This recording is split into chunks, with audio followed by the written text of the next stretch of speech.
So there's a very beautiful book written by Dr. Richard Levoy on the book is called The Motivation Breakthrough.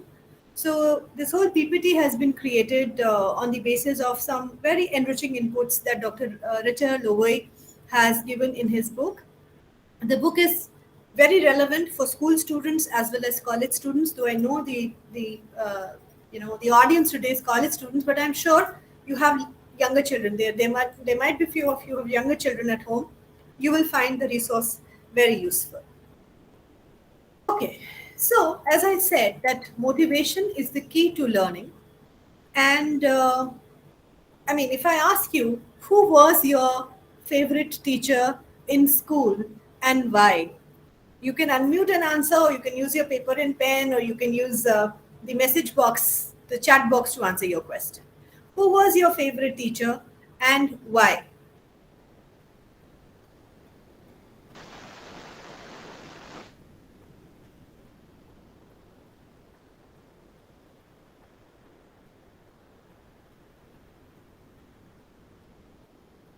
Yes. Any responses? Anyone?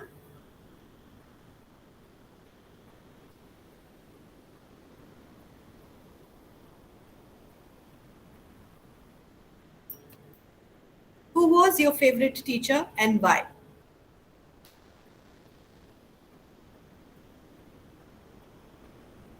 Was he your favorite? Ma'am, it's Yes. Abhishek Parikh here, ma'am.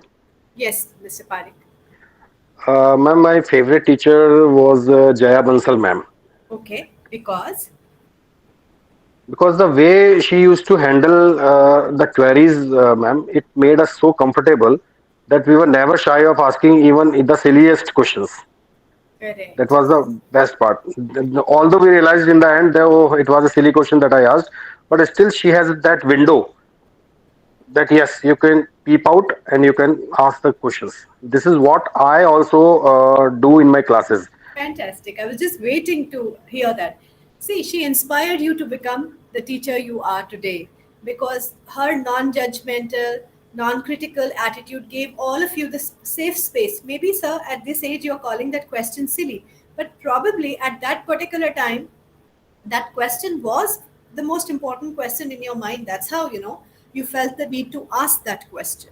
So when we in the hindsight they sound silly questions or funny or stupid sometimes, but they weren't really. So what I'm trying to say is that a teacher or our favorite teacher is not somebody who just went through the books and the subject matter with us, but they have touched our lives in more than one ways when we were students, right? They could have been, as Sir says, inspired us in some way or the other. They really took care of us, just not the academic bit, but beyond that, right? They were fantastic leaders. They taught us something beyond the books, right? So, to motivate our students, we will have to go beyond the black and white print of our books and the four walls of the of our classrooms, right? We have to treat them as humans who have needs, isn't it? And we got to fulfill those emotional, psychological, social needs. And I promise you, you become the favorite teacher of your students, and also you create love for learning in your students, which we are seeing a steep decline in. Students are not seeing much of meaning in what they are studying. They are not feeling that it is useful what they are studying. There is a huge gap between what is being taught in the curriculum and what is needed in real life. So let me tell you, my dear friends, we the teachers are the bridge between the set curriculum that has been designed to meet the needs of most of the times average students, right? Uh, and the students who come to us with individual needs. Okay. Now, before we go and discuss all the myths and misconceptions about student motivation, I want to ask you, uh, in your perception, what is it that the students are motivated towards these days, right? And you really don't have to tell them that do this, but there is a natural inclination. What are those things? Can you count on your fingers that the students are involved in, but we adults don't have to really tell them that you got to do this or why aren't you doing this? Any activities that come to your mind that they are kind of indulging in and investing a lot of their time in, or maybe wasting their lot of time in?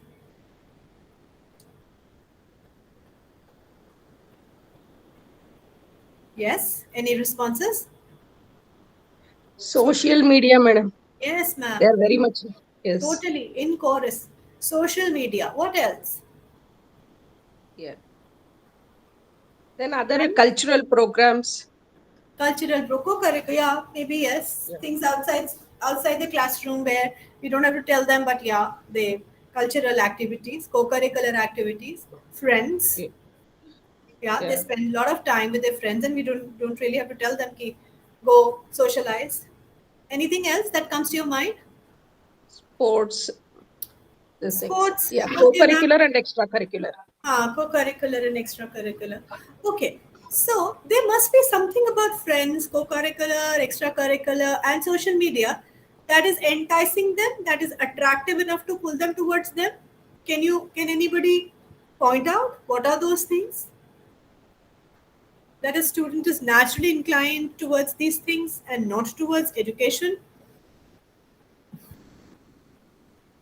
Changing their DP status every day. Very true. What is it about these things, ma'am? What is it that children don't find it or they find it attractive or they're naturally inclined to do that?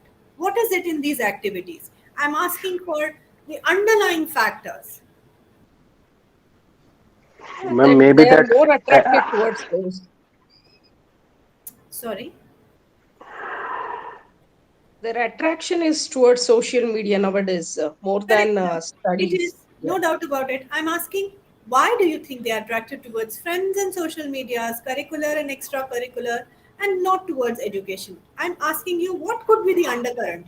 I heard ma'am, another. maybe that yeah, maybe that escapism feeling is there. Okay, they are Uh, running away from something. Sometimes I really feel that the students want to bypass some of the important things, and it gives a kind of pleasure to them, and Yes, that pleasure satisfies their inner queries or correct, quench of. correct. They feel that this is the source of knowledge, but they are not able to differentiate between the true knowledge and the knowledge they are getting from that medium. Very true. Okay, so what sir is trying to say is Ma'am, in addition to that, I believe that they get attention from there, which correct. they are not able to get in their day-to-day life because of their lack of achievements. But then there they are getting that attention through Yes, pictures, they're updating status, etc. true. Attention is the word. Pleasure is another word. Look at how convenient it is to do that. It is so easy to be on the social media platform, right? And how satisfactory it can be, isn't it? And how inefficient, yes, but how fulfilling it is for them. Maybe yes, it is giving when it is pleasure, it is giving them some sense of fulfillment and some sense of satisfaction, though it is virtual. Yes.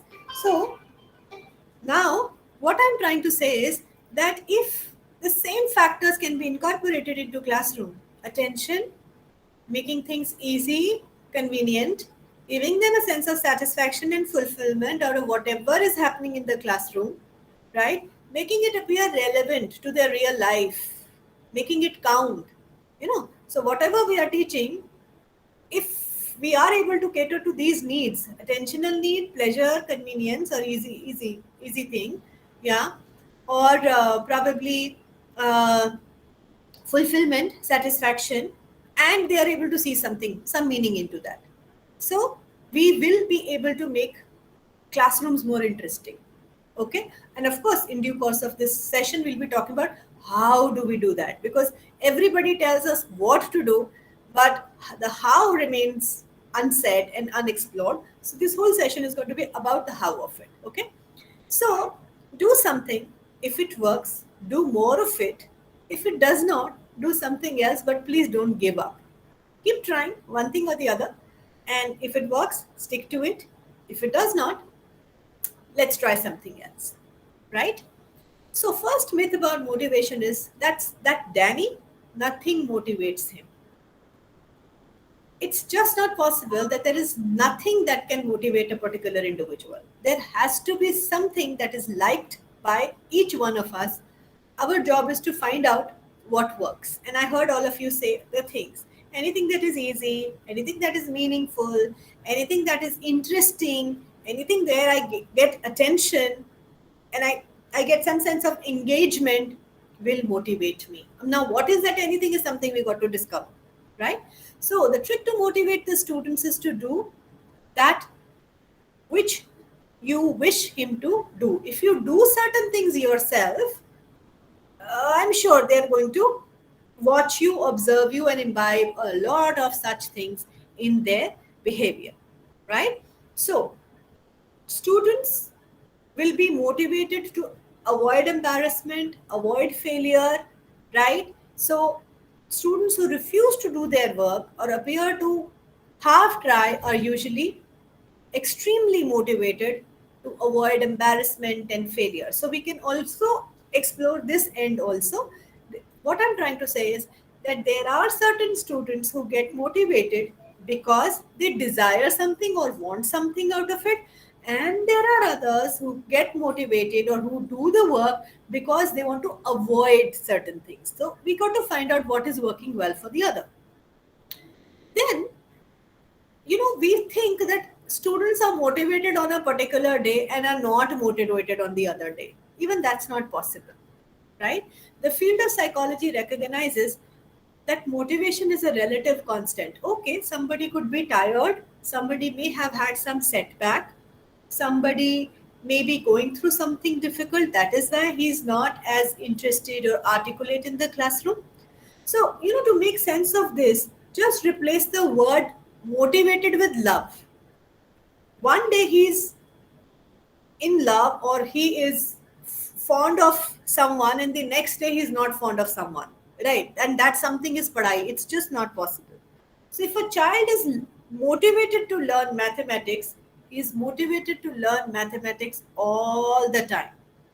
And if he's not motivated to learn mathematics, he's not motivated to learn mathematics all the time. So, what I'm trying to tell you is that motivation is more or less a constant phenomena. What we like to do, what we love to do, we are constantly motivated towards that. However, things that are difficult to do, we are disinterested in doing. It's very difficult to make somebody do that. One man can take a horse to water, but not 10 can make him drink. Right. Now, what is the reason for lack of motivation, right? To explain you that, I'll tell you a small story. So when these circus owners or Mahavats, they bring the baby elephants from the jungle and they tame them. They tie that little baby with a very thick rope to a very strong rod. And this baby, he tries his level best to run away, to somehow break free from that shackle, but he's unable to do that, right? And as time passes, this baby elephant gives in and accepts his fate and makes peace with it that I can't do anything about it, and this is what is my fate now. Okay. Now he grows up and he becomes that mammoth, colossal big giant elephant. Yet, when the Mahavat ties him with a thin rope, even to a little twig around him, he keeps standing there. Right. So, what I'm trying to tell you is that children are not motivated to study because sometimes they have had very bad past experiences with their education. They have seen a lot of failure in their education. They did not find good teachers. Like one of our participants, he said that this teacher gave all the time and space to children to be silly in her classroom, right? Sometimes they've had very harsh teachers who did not offer to help them, who they probably, um, they they were harsh with them. They were physically abused in school, isn't it? Anything could have happened, right? So The child now has learned to be helpless, and he is living with that belief that no amount of work can help me overcome this failure, this inability, this incapacity, right? So now there comes the role actually of a counselor or a psychologist to help to rebuild the belief system of the child. But what I'm trying to tell you is that, nothing happens for no reason. So sometimes children carry these belief systems that are good as lovely, dark and deep, isn't it? How many distractors are there in the life of our children?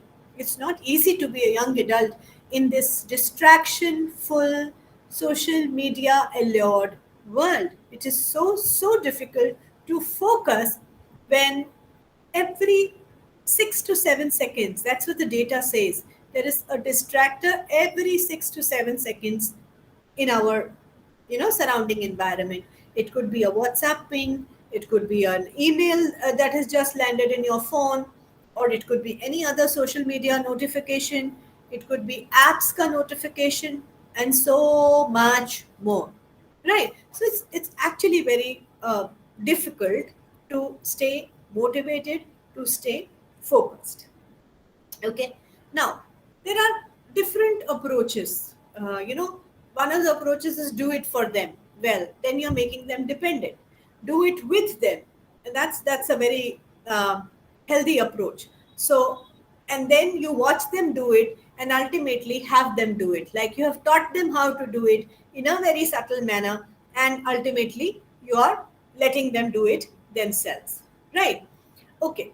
Now, the third myth is give them something that will motivate them, which is called as extrinsic rewards, right?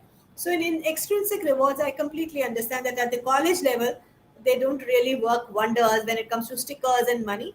But what works fantastically well is social rewards, right? We call them social reinforcers, the intangible reinforcers, where comes recognition, where comes, giving, elevating their status to a coordinator or to someone who is, the representative, isn't it? So what really works well with students is intrinsic motivation, where we are acknowledging the work they are doing, we are giving them the attention that is a basic psychological need for every human, right? Or we are elevating their status in the classroom through some intrinsic reward or the other.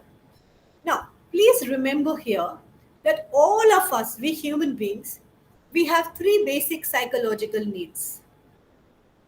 The need to be seen. Now, I really want this, I want all of you to write this down. The three psychological needs are needs to be seen, need to be heard, and need to be valued.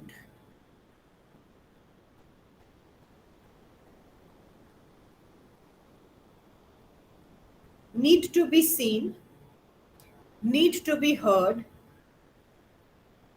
and need to be valued, right? So, in your classroom, have a kind of environment where children feel that they are being paid attention to, that they are not non entities who are just filling up the space in the classroom, rather, they have identities. To do that, just remember their names. As simple as that, right?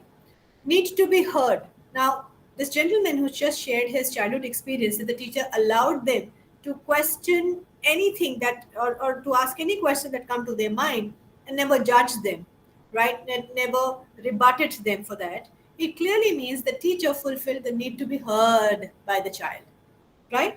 And when you're fulfilling this need in a child of seen and heard, the child automatically feels, or your students feel valued, isn't it?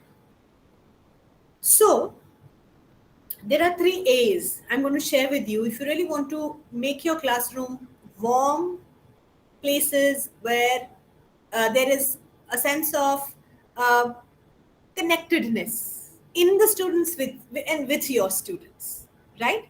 The first A is attention. Give them attention. When they're saying something, listen to them, nod your head, answer whenever you think it is required, right? Second is acknowledge, right? In the corridors, here and there, wherever you see your students or wherever you see them, right? A little smile. How are you? How's your day? What's up? Those kind of acknowledgments. So you're making somebody feel that they are an identity. We adults, especially teachers, I'm also a teacher, don't mind my saying that we have very big egos. We want students to nod and say good morning or good afternoon or whatever. We want to be always receiving, these greetings. Why? We are the adults. If we see them not responding in an appropriate manner or seeing through us, why can't we be the ones who can acknowledge their presence around them? Isn't it? So, whatever is the time of the day, I think we teachers need to give a very loud good morning, good afternoon whenever you spot your students in the corridors, in the places, in the classrooms, outside the classrooms, right? In a way, you're walking the talk, right? And you're showing up as somebody who is interested in them. You're showing up as somebody to whom their presence means something, isn't it? So, give them something intangible. Make them feel good about themselves. Make them feel they are somebody. That's what you said. One of you said that why they are so much on social media, they get attention. तो हम दे देते हैं ना उनको attention. Let us give them attention and make them happy, right? And competition is not a great motivator. Cooperation is. Now, let me tell you, as Pramod sir has mentioned, I work with the corporate sector. I work with business owners and different kind of groups. In this time that we are, it's not about competition, it's about collaboration. Isn't it? The more we downplay competition and the more we downplay competition and inculcate cooperation, coordination, synchronization, synergy, teamwork in our classrooms, but believe me, you are teaching them a 21st century skill which would really help them in their careers ahead. Um, so there is a concept of cooperative classrooms, if you have heard of that, right? Where competition is replaced by collaboration and it ensures active participation by all the students, and there is a lot of positive feedback that is given to the students based upon their level of engagement and participation in the classes, and some support is rendered to them and encouragement is given to the students, right? Now I'll give you one of the examples of what is called as a cooperative classroom, and it really motivates students because we use it very often in our classes. It's also called as a cooperative classroom, and it's also called as a jigsaw puzzle technique. Yes, who will tell me what is a jigsaw puzzle? What is a puzzle? Jigsaw puzzle? No? None of you know it? So they're little pieces. You put the pieces together and it completes the picture. We have done it as children and we have seen our children do that. I'm sure you're aware of it. So now, in a cooperative classroom, each student is like a piece of the jigsaw puzzle, right? So you pick up a project, you pick up a chapter, and you give portions of a chapter to each of the students to prepare, right? Ultimately, you have created a group. Every group member have some task to accomplish, some chapter portion to cover, and not only cover it himself or herself, but to share the learning with the rest of the students as well. And then an exam will be held, or some project monitoring will be held, or some assessment will be held, where the questions can be asked from anyone regarding any portion of that chapter. So performance of the whole group will depend upon the collaborative performance or the summated performance of the whole group. So there are two, I would say, advantages of this. One, you are giving them the responsibility to prepare certain things themselves, right? And you are not really involved in that whole process of preparation. Now, while they are preparing, they're only preparing small, small portions, right? They are not to prepare the whole chapter. So the the quantity of work reduces per child. And then they are all collaborating and sharing their learning or the process of their learning with their fellow students, with their fellow classmates, right? And ensuring that whatever they have prepared is very well explained to the rest of them, because the whole team's performance actually depend upon the collaborative, the accumulated performance of each one of the students. Okay, so I have this suggestion of you developing cooperative classrooms in your colleges where you are delegating jobs, asking them to do accomplish certain projects, and then assessing them on the basis of individual as well as group performance. They show a lot of energy and a lot of synergy in such this thing. And see, there will be interdependence, there is accountability for each of them, and there is the social component also, like they have to interact with each other. So, majorly, their communication skills are getting developed, isn't it? Their planning skills, their discussions, talks, sharing, everything they will learn automatically as a result of cooperative learning activities, right?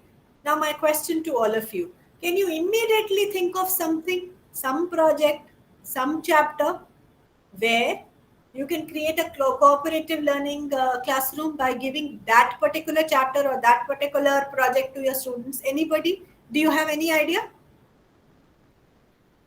Does something click you?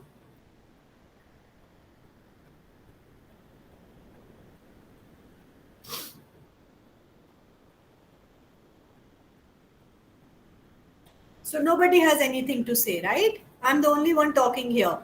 Is it making Uh, sense to I, all? Yes, ma'am. I would like I would like to add something. Please. I'm actually yes, I'm actually a teacher of English. So whenever we are supposed to give them some project or assignment, what I usually do is divide the students randomly into groups Yeah. and randomly, so that they do not like group themselves with their own friends, no, randomly just taking out roll numbers and grouping them in a group of 5 or 6, and then uh, give them full freedom to give a presentation. Fantastic. And yes, and that presentation can be on any social issue, be it on ragging, be it on environment, on safe use of plastic, or maybe avoiding plastic, something of that sort. I give them input, as if, suppose, if you're like preparing a presentation on say ragging, so one of the students would come up and tell the data, no the data of maybe the suicides committed because of ragging. The other person would come and talk about what are the government regulations, no? Fantastic. For such a purpose. Then the other student would talk about something else, something related to the revolving around this area of ragging. And I also ask them to get some props as well whenever Wow. they feel Very like. clear. So if they're suppose presenting something, and also like take along placards, and my only condition, I give them a lot of freedom. I say it's a presentation, so you can even tell a story, you can prepare something on a social issue or a Yeah. political issue, something which is okay to be presented inside a class.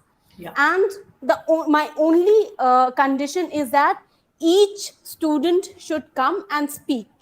Wow. And yes, and I tell them beforehand that it's going to be a group activity, but you're going to be marked individually.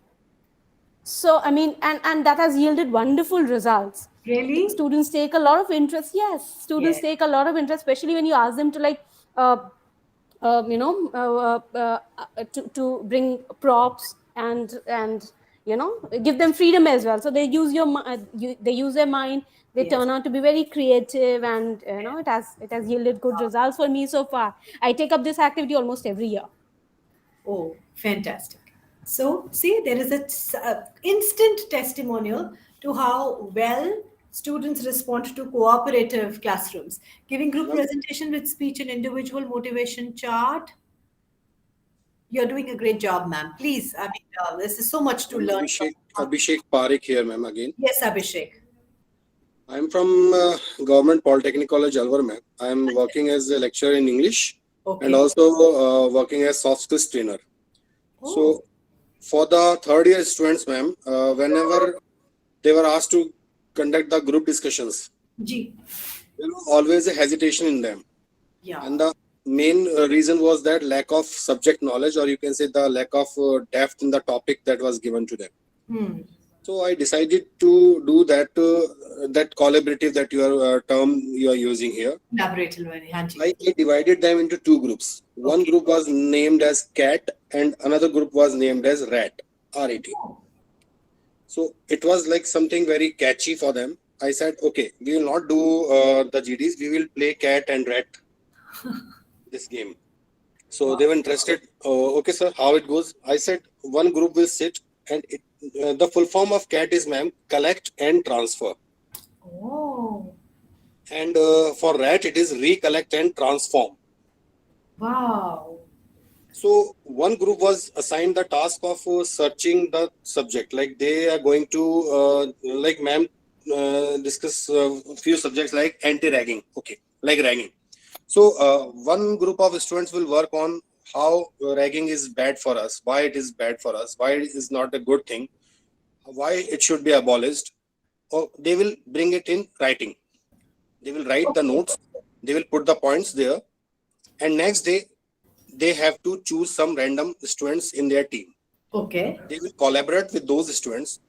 Now the twist is that those who are good in speaking, they will do the cat work. They will do the writing work. And Okay. those who are not, those who are shy of speaking, those who don't want to participate, they will sit in the rat position and they will take those notes. And based on that note, I will give them only 5 minutes. Oh, That you have to read these notes just for 5 minutes, and after that you start speaking. I see. So this model has worked, ma'am, magic, and it has been used in 28 various colleges in Rajasthan all over. Wow. Hats off to you. See, there are so many people, talented people, and bringing out the change that is actually tangible. Fantastic, Abhishek ji. I really congratulate you for the initiative, for taking all the pains and doing what an educationist and educator really, really needs to do. Thank you, ma'am. Fantastic. And I'm hopeful that I will learn more tricks from you also, getting beneficial from the sessions that you are conducting. I will try my level best, sir. Okay, taking it forward. So you see, I mean, whatever is being spoken and taught or talked in the session, it does make sense because there are people who are already practicing it, right? So that increases my faith in the techniques that we actually talk about. Yes. Anybody else want to say something? Okay. Uh, Now, before we get into the 6 C's of motivation or motivating classroom, let me tell you, there are two kinds of factors which can really a teacher can use to motivate students. One is called as catch factors, and others are called as hold factors. If you have a pen and paper handy, please note this down. Catch factors and hold factors. When you enter the class, you know the whole class is haywire. Maybe they've finished one subject and they are tired or they are overwhelmed or they have had some pleasant unpleasant experience, right? And there's very little time that they get for the transition from one classroom to another, second to the third. Okay, so in the beginning of the class, to catch the attention of your students, you can always try to break the ice in a very interesting manner. Catch factors. So catch factors can be, do you know something? Like stories, some interesting data, right? Some headline of the day, which is probably very relevant to what you're going to talk about, right? Some statistics, some mind boggling statistics that I'm going to share something very interesting, or I'm going to share something very shocking with you. May I have your attention, please? I'm 100% sure they will listen to you. Okay? And normally the length of a class is from 40 to 45 minutes, right? Now, in during that period, there will be, and our attention, we can't hold our attention for more than few minutes. So mind will start going haywire. That's the time when you need to use some hold factors.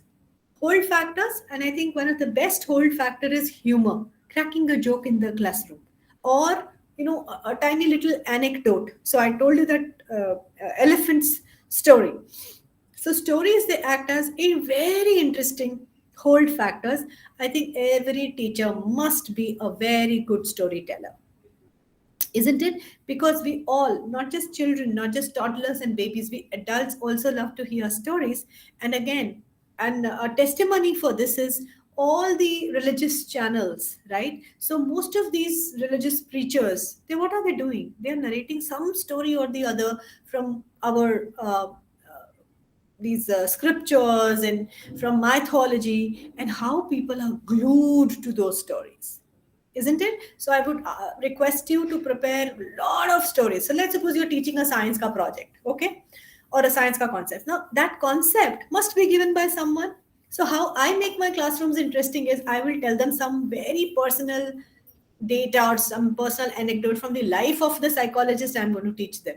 Like he had a clandestine affair with so and so, and his daughter had gone to this XYZ psychologist for his or her psychoanalysis. And this psychologist, he had a love marriage with at the age of so and so while he was in college or while he was in university. That does not mean that you are permitted to do that, but you must know, so little humor, little tiny things that would interest this particular age, and it would top up your regular classrooms with bit of spice, bit of like you have pizza, you put oregano on that, and then you add some chili flakes on that. So in the same manner, in our classrooms also, we got to add up some spice to the classroom, right? So if you have command over language and you know your concepts well, did somebody raise the hand? Would you like to say something? I would just like to add a little to Please go what ahead. you already are talking about, ma'am. Yes. So again, as I said, I'm a teacher of English. So I remember whenever I had to teach this concept, category. So I would give some references from films as well, and I found that to be working very well. So, like when I was teaching, say, allegory, I would give them the suggestion of a very short movie, Ahalya, which was, which would explain them the concept of allegory. So this again, I mean, film basically is a narrative, is a story. So I mean, this also I found to be working wonderfully for me as well. Yes. So, just wanted to add that. Absolutely. Thank you so much for that input. So, as she said, movie clips, they function very well. Yes, please. Another hand raised. I can't see you. I can just hear it. So, in case somebody wants to say something, please go ahead. Okay. So, movie clips or maybe tiny. When I teach, say, creativity, I bring Tare Zami Pe, or I would bring Three Idiots in my classroom, isn't it? If I'm teaching, say, because in psychology we have memory as a concept, let's suppose. So I'll bring in the reference from Gajini movie, isn't it? So how can you connect your concepts with something that they are already interested in, right? We all love gossip. We all like to know more intriguing facts about people who we are studying about. So yes, you will have to do a bit of research and a lot of reading, and you will have to enhance and expand your knowledge base. But what a lovely way to grow, isn't it? You're growing yourself and you're becoming a fantastic role model, because you're making your lessons alive. The characters are actually alive. The concepts are actually alive, isn't it? My son is a +1 student, and it's all maths, physics, chemistry, but he's so happy in the classroom because the way teachers are explaining them the concepts, or they are teaching them those funny mnemonics. Like yesterday he was remembering the periodic table. So he was saying that one of those periodic tables, he was saying, I don't know, very funny, Germany hai Kali, par Punjab something something. So all the names of of the those periodic table. So the teacher has given them such funny, fantastic mnemonics for that. Right. So a lot depends on मैं सच कहती हूँ, like, we are really madaris. We can make them dance to our dugdugis, provided we bring in some zest, some enthusiasm, and a lot of love for learning in our classroom. Right. So on that note, let's quickly have a look at 6 C's of motivational or motivating classrooms: creativity, community I've already shared with you. We connect with each other a lot, and collaborative learning, it gives them a sense of connectedness with their fellow students, and that gives a strong sense of safety to the students. Right, they can fall back on each other, they support each other, and that's a very wonderful feeling. Clarity, coaching, conferencing, and control. If you wish, please take a screenshot of this particular slide. Creativity. So I've told you, drawing pictures, charts and graphs, stories and videos, jokes, yeah, they all make creative inputs in the classroom, right? So whatever our fellow teachers have just shared with us. I'm sorry, I could not see your names, hence I will not be able to pronounce your names and announce your names. So we have got 2 fantastic examples from today's participants here, that how they use creativity to get students out of their comfort zones, switching their roles. People who are comfortable with speech, they will collect the data, whereas people who are uncomfortable speaking, they will actually stand up and speak. Right? So how they're pulling them out of their comfort zones. Okay. Now, while I'm referring to the 2 teachers who have applied the concepts in the classroom, I am intrinsically motivating them to do it, and I'm intrinsically motivating all of you to do that. If you understand what am I doing, I am repeatedly giving attention to the people who have really done something useful and effective and relevant. You understand? I told now there are 3 A's: attention, acknowledgement, and affection. Right? So when you see relevant things happening in the classroom, ensure that they are announced repeatedly over and over again, because we all have this intrinsic need of to be seen, heard, and valued. Right? So what happens when somebody comments on your Facebook upload, you feel important, isn't it? Okay. Lesson learned. Let's make our students feel important. I've told you, acknowledge their presence, announce their names, encourage them while they're doing something effective and useful, right? They'll get used to, and they'll get addicted to your classrooms. I promise you that. We have already talked about community feeling, right? Where collaborative classrooms, inclusive teaching, acceptance, child must feel valued. I've touched upon that, right? There is a sense of connectedness. We die for connections. We think we are logical beings. We are biological beings, and a sense of social security is derived with presence of others around us. Yeah. So we are to begin with. Imagine we were tribal beings. You understand connectedness. Then agriculture, again, larger communities, yeah, large families. So there is an innate need in each one of us to stay connected. Make your classrooms a space where students feel connected with each other. That's very, very important. Then, yeah, this is important. Again, please take a screenshot of this.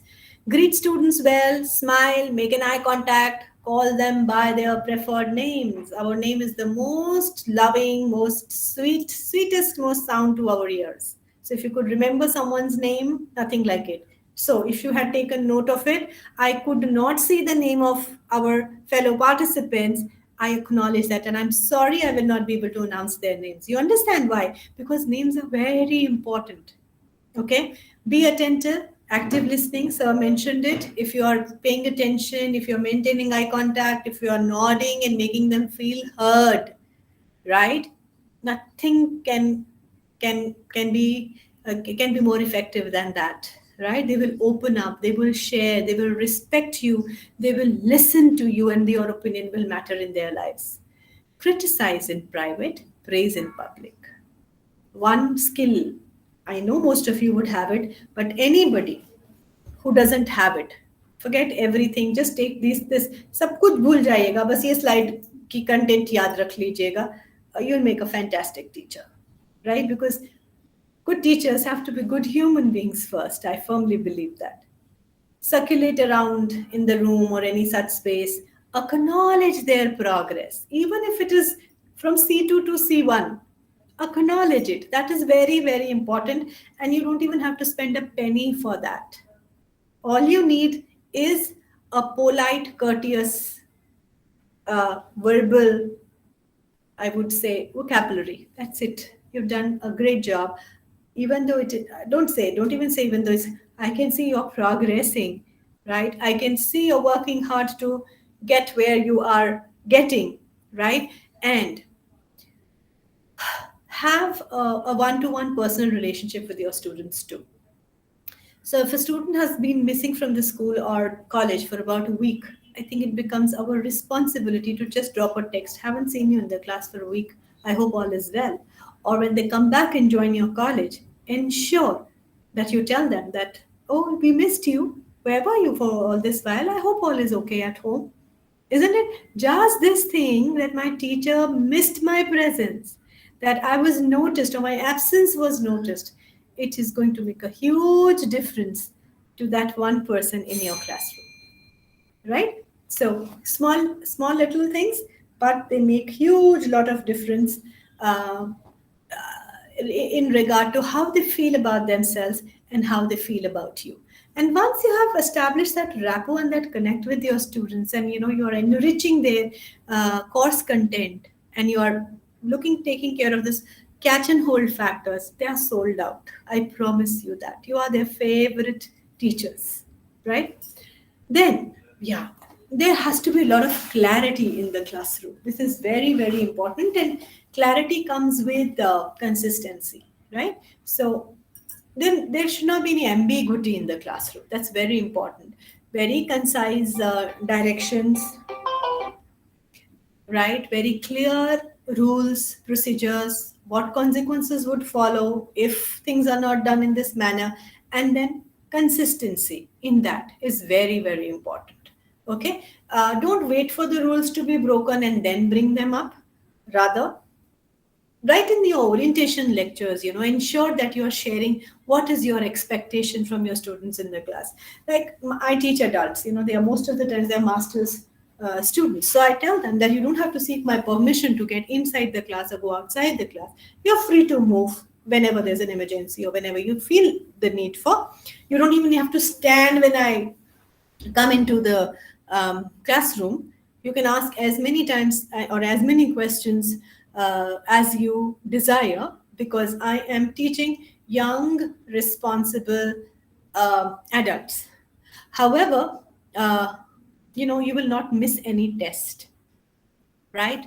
Or you will be punctual in my class, right? There will be minimum absenteeism in my class. Like these are the things I share, and they don't feel like being absent because they enjoy the classroom so much. And the beauty is, like, I teach psychology, which is all about human behavior. There's so much of self-awareness, self-realization, understanding people better, relationship better. So it is kind of a huge reinforcement for them to come for psychology classes, isn't it? So similarly, whatever subject you're teaching, when we show them a lot of relevance, real life relevance, they'll show up. I promise you, they'll show up. Now, coaching is something, or mentorship is something, that is the new buzzword in the education sector as well, right? So, when it comes to coaching, you're not teaching them, you're not hand holding them, right? So, the two examples that we heard from our fellow colleagues, esteemed colleagues, they were actually coaching examples, right? So, you don't really, really handhold them. Rather, you give them tasks, right? And you ask them the right kind of questions, and you clarify the procedures to them, and then you expect them to perform, right? So when you're being a coach, you're being a little more firm than a teacher, right? So yeah, so when you're a good coach, you prepare your students regarding all the expected fallouts that can happen, right? You kind of familiarize them with the opportunities that they have or the potential that they have, and you help them apply the potential, the ability in the real life situation, and you're constantly evaluating and assessing your coaches. That is very important, right? So in coaching model, I think there are two or three things that are needed. One is your ability to ask relevant questions. How will you do that? What did you learn? What do you think went wrong? I'm just sharing a few questions with all of you, right? What is stopping you from giving your best? What are the obstacles? How do you think, or what are the resources that you think you need to perform better, right? So as adults, we have this again very inbuilt need to fix things for our students, to give them immediate solutions, right? Don't do that. Don't give them the fish. Teach them how to catch a fish. It needs a lot of patience, by the way, because the instinct is to give the ready-made solution, right? But that's not what is going to help them build up their thinking muscle, right? The next C is conferencing, where you have a one-to-one student-teacher relationship, right? And you are sharing probably your concerns once in a while, or the strengths of this. Like we have parent-teacher meeting in schools, right? In conferencing, you can have one-to-one relationship with the students, sharing your observations of them. That is again another way of making them feel valued and important, right? And then again, a psychological trick that I'm going to share with you. We human beings have two buckets in our head. One is the attention bucket, other is the control bucket, autonomy bucket. Please fill up these two buckets for your students. Give them the desired attention, right? One, I've told you how. Wish them good morning, good afternoon, good evening. When they are saying something or sharing something in the classroom, please acknowledge that. Give them undivided attention, nod your head and say, ha, sometimes paraphrase what they are saying. Right. And second is control. Right. That is called as the power bucket as well. Okay. So sometimes, in the classroom, just give them two options. So we have two chapters, or we have option between two chapters. Which out of these two chapters you want to start off today, right? And just take a noise voting. So you announce the name of one chapter, and you say, people will say, okay, how many of you are for this, or how many of you are for that? So it's a theory class, it's a practical class, right? Today, though it's a theory class, how many are keen for a practical class? I'm sure that much liberty your college allows you to take. I'm assuming that, right? So more you make them feel autonomous and make them feel in control of a situation, right? They'll be out for you and they'll feel more interested in your classroom, right? So allow them to make a few choices. There should not be any power struggles between, no ego, tussles, and power struggles. Again, if it's a class of 40, there are 80 eyes watching you, right? Between being right and being kind, please choose the latter, right? Always use a calm but a firm voice. That's also very, very important. Be considerate, mindful of preserving the dignity and integrity, even when there is a confrontation. Isn't it? So many, yes, there will be differences of opinion. After all, we are teaching young adults. Don't get into a one-to-one ego tussle with them. No. Remember, who's the elder between the two? We. So who got to be more mature? We, right? And please allow your students to enjoy success, realize their progress, be recognized and celebrated for their strengths and interests. We are very outspoken when somebody does something wrong, but we are very stingy in acknowledging someone who has done something right. Strike a balance. That's very, very important. Now, Let me share one more psychological fact with you. There is something called as Lodha's ratio. Again, if you wish, you can note this down. There is something called as Lodha's ratio. For every one negative feedback or comment to be heard and processed, another individual needs three positive comments, three positive feedbacks, three positive strokes. I repeat, for every one negative stroke, a fellow human, could be your wife, your child, your colleague, your subordinate, or your student. For every one negative stroke, each one of us, we need three positive strokes. So if you really want your opinion to be heard, and if you really want that people consider what you are saying seriously, remember the 1:3 ratio. Okay. Now let's look at 8 forces of motivation: gregariousness, autonomy, status, inquisitiveness, aggression, power, recognition, and affiliation. So if you kind of use these 5 elements in your classes, you're going to really love the energy that would happen. Gregariousness, the need to belong, happiest with crowds, has friends, prefer committees to work instead of solitary projects, right?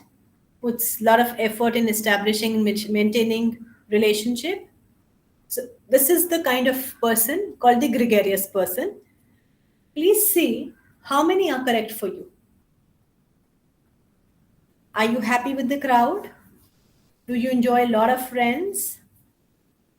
Do you prefer committees or groups to work instead of solitary projects? Just say a yes or a no to that. Are you a joiner and a leader? Again, you're a group worker. Put much effort in establishing, maintaining relationship, yes or no? You can be positive or negative, as in you can be popular or friendly, or you could be a gang leader or a union leader or a hostile leader in the classroom, challenging authority. So just think how many you get yes and add them up. You can do this test on your students also. Because if you once identify whether this person is a gregarious person, give them that kind of treatment.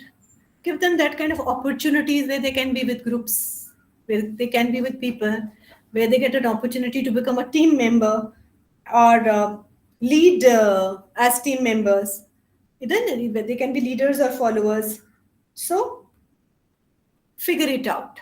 What works well, right? And if you identify that this is a group person, give him more opportunities to work in groups, right? Second is autonomy, people. I was very clear right from the beginning of my career, I cannot work for anyone because autonomy is my biggest value, right? So autonomous people relish opportunity to work independently. Pramod sir knows my I would say way of working. He will give me the job and it will be done, right? I don't need reminders. I would not need constant, somebody I to tell. think over supervision sometimes is a very negative factor. Indeed, sir. You said that. And you can have a first good discussions and then depend. Otherwise, you don't give the job to anybody. Very true. If you can't trust them, don't give the job to them. Because very true, sir. I think this is a very valid point, right? Once you've trusted someone, please allow them the autonomy, the bandwidth to operate. You're really helping them build up their confidence, and you're silently, tacitly giving them the message: I trust you, and I know my project is in safe hands, right? So allow people to make decisions. You will figure it out. You'll find out some highly committed people who don't need reminders and all that, right? But yes, the fallout or the other side, it could be that they would like to make choices, they would like to make decisions, right? And these are the type of students who will take over groups if it isn't done to the level of their achievement. Like if they're unhappy with everybody's performance, they'll say, "Acha tum sab baith jao, main karta hu." You just sit and watch. right? So autonomy, recognize. I'm just giving you pointers, Now, once you know that these things function, you would naturally be seeing these variables and seeing these faces in your classroom, and please operate with them, and work with them accordingly, right? Then next is status. Oh, people love it when they are recognized and they are celebrated, and obviously it is all tied up with their high self-esteem and positive self-concept. So when you give attention to what the other person is saying, and you reiterate and you give him a pat on the back, or you just paraphrase that, right? It matters. So people who are, yeah, this is need to be important, maybe kuch hu. So they can be very sensitive to criticism. So whenever you have to say something to them, talk them in private, and use, you got to be little diplomatic with them. They will not take criticism easily. And it's greatly concerned about disappointing and upsetting other people. I told you, there are two type of people. For some, it's achieving something works well, and for others it's losing something that works better. Like, I cannot compromise on my let's say status, right? So I will do anything to withhold that status. Identify what works well for other. Inquisitiveness. There are people who are learners. They're like children, always in a sense of awe and wonder, very curious, hungry for information, right? They will keep on nagging you to give them more information about certain topics, right? Now, if these people do not get full information, they feel as if something is being withheld from them, right? They want to gain social, personal, professional information about everything. I told you now, sometimes when I give little details about the psychologists whom they were in love with when they were young boys and girls, and how they got married, and how they had a kind of a bad relationship with their child, but then their own theory helped them develop a better relationship. Oh, children love it. And behind the scenes, I remember when we were growing up, so एक funny सा serial तो नहीं बोलूंगी, कभी कभी बीच में कुछ आता था, इट वाज कॉल्ड लहरें. Those लहरें used to give us a lot of information about inside information about Bollywood. And the moment there would be this little clip of lehre in a movie, everybody will be glued. Abhi to everything is open, isn't it? Yesterday, Pariniti Chopra and the Raghav Chadha got married. So Ragniti, all their wedding pictures and their engagement pictures are all over the place, and how they make crores out of selling these pictures, if you know about that. So these are the students who want to know how and why of everything, including rules and procedures. Satiate this curiosity in them, and you can really make them do anything you want. Then is aggression, right? So when aggression is channelized in a positive manner, it becomes leadership, or a leader, or an assertive personality. However, when not, they can be bullies, intimidators, or they could be children in the class who actually, break the decorum of the class. Why? They are confrontational people, right? They will stand up for personal justice. They would be interested in expanding their sphere of influence. So for aggressive people, influence is something that is very, very important, right? They want their feelings and opinions to be recognized. So you tell them, what you're saying is absolutely correct. I agree with you, right? Or I partially agree with you. However, I also have a submission. I use this kind of language with my students. I don't have any qualms about, I want to make a request, or I have, please allow me to have, share a different perspective on that. With your permission, may I please share what I think about it? And they are more receptive. So the volatility in the classroom, that, or the confrontation that might happen in the classroom, it just fizzles out, right? So when you deal with how to resolve conflict, got to understand the personality of the other person. And normally, when we talk about communication, though in this coming session, I'll talk more about non-verbal communication. I have another session with all of you. Communication is all about understanding the other person and saying what they want to listen, rather than saying what you want to say.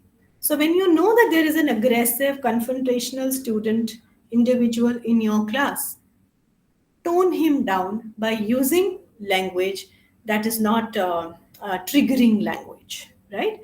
Then people have need for power, control, influence, right? They could have a weak or a strong self-esteem, right? There could be reason for that. So give them authority, give them responsibility, give them the roles of coordinators and any responsible things. They enjoy autonomy, they don't like to be micromanaged, and students oftentimes want the last word in our. Yes, they can be argumentative, but then remember, who's an adult between the two? It's you and not the student, right? Recognition, I think we have talked enough about it. Whenever people accomplish something, it takes nothing, absolutely nothing, to acknowledge what they have done. Make big announcements about, repeated announcements about their work. They will work harder towards their goal, right? They're not very competitive. High on recognition people, actually, these people are the ones who believe in I versus me, right? They want to be a better version of themselves. So, how you can actually help them is by acknowledging their contribution and their engagement in the classroom. And then is affiliation, which is very close to gregariousness, right? People who want to stay connected, right? They gather strength from other people's presence. They identify and feel a sense of belongingness. So these are the ones you put them into collaborative tasks, right? Or you use, they're very happy using badges and logos and social clubs, right? So put them into social things, togetherness wala things, and they're very happy there. Okay. So how ultimately the last word on motivation, there is no one technique that would fit all, right? Yes, our education caters to majority, but educationists need to cater to the individual differences, right? I always say this. I will first say it in Hindi and translate it for understanding of those who do not understand English. अगर दो लोग की शक्ल नहीं मिलती तो अकल भी नहीं मिल सकती. When two children do not look alike, they cannot even think alike, isn't it? Their style, their approaches, their strategies would be different from one another. Please spare some time and identify what works well for whom, right? So we got to customize sometimes, to our techniques to meet the unique needs of students in our classroom. So, in the end, I shall be sharing 6 P's of motivation with all of you. If you use projects, right, you will motivate autonomous and inquisitive children, right? Projects, asking people to work together, right? So all those students, maybe backbenchers, maybe the lesser seen ones, and the inquisitive ones, the creative ones who really want to do something different and unique, they'll be very happy if you use projects, people, groups, group activities, right? It will motivate the ones who are more about togetherness, connections, praise. I say it works well with everyone, praise and encouragement, but it will work more for status driven and recognition driven children. Prizes, yeah, which is extrinsic motivation, that again works very well with status driven, recognition driven. If now I really want all of you to identify, if you were a student or as a professional, what works best for you. For me, it's projects and people. Prestige, yeah, talking big about other. I feel very embarrassed when people talk a little bit extra, like Pramod sir, he would have such warm big words to say. I will say, oh God, am I really worthy of all that? Isn't it? So, but some people, they love to hear all these prestigious words about themselves. And that's human differences, that's individual differences. Nothing right, wrong, good, bad about it. Power, right? Power is something that motivates aggression driven, power driven kind of people. So please identify what kind of students you're dealing with, what kind of colleagues you're dealing with, right?